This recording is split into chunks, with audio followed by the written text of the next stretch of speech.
How's it going? There's the man. That's right. All right. Oh wait, this is cool. All right. All right, so here we go, guys.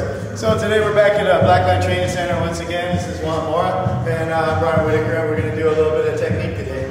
We're going to work through something I actually taught in class yesterday. Should probably take off all the students because everybody's going to do everything. But what we're going to do is a simple little way to deal with somebody who's latched onto a single leg and turn it to your advantage. All right. So the first thing is that let's say we're down on all fours, all right, and Juan here is latched onto a single leg right here, and I'm trying to whizzer in battle. All right.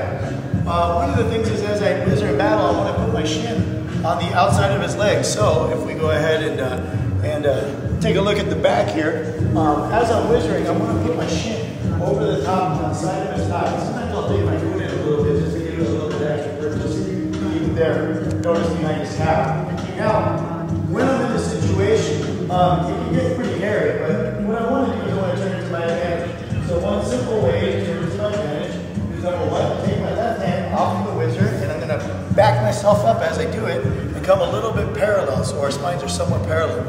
I'm going to take my hand off of the whizzer, and I'm going to reach through, and I'm going to dive over my shoulder and roll into an omoplata type position. So it looks like this. As I flip, if you notice, I caught the wrist. To smooth it out, I want you to think about it this way as you do this. Let me go back. Once again, up here he's latched onto a single. Since I know that I'm going to go and I'm going to take my arm off of this whizzer, as I dive through with this shoulder, I'm going to start looking for this wrist as I dive. So I'm going to go through and come up with the wrist. All right, from here, the next key points. I need to consolidate my position and make sure that he's not going to be able to move as much as possible. So the ways that I'm going to do that is number one, I'm going to take my left leg, I'm going to put it over his kidney. I'm going to take my right leg and put it over his head. From here, I'm going to pull with my heels and bring his kidney in. Okay. Next thing that I'm going to do, piece by piece, and this is slowly, because normally at real time you're going to be doing a little quicker. I'm going to go ahead and push his wrist up my leg, and I'm going to dive my hand through and set up the bent arm lock. From here, I hug the elbow to my body, I squeeze my legs in right here, and even if he rolls over and he tries to somersault, I'm just going to follow through and finish right here, very tight. All right, doesn't matter where it is. Once you're latched on, you're latched on, and it's pretty tight, bent arm lock, and it's hard to get away from once you're there. All right, so once again, really quick, my torn meniscus is ticking me off right now. So I'm here, and I'm battling. I decided, okay, screw it. I'm gonna go ahead and just roll through and go for something else. So I go ahead, boom, like that, boom, set my legs, figure four the shoulder, boom, right here.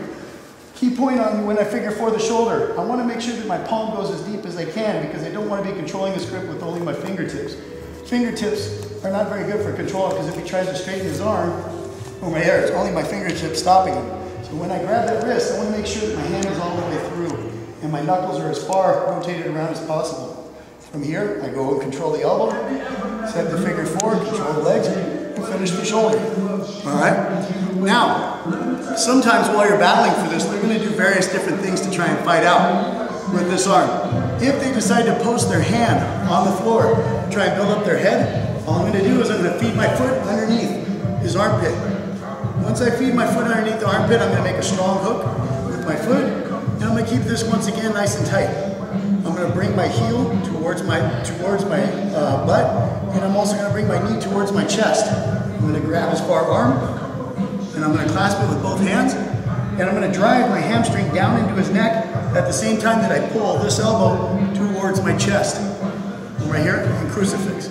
You got to pay attention though because it's hard for them to tap verbally or with their hands, so just don't rip their head off when you're doing it. It doesn't take much. So once again, I reach all the way through, I grab the hand right here, and from here I'm just going to shove down with my leg and try and rake his head off.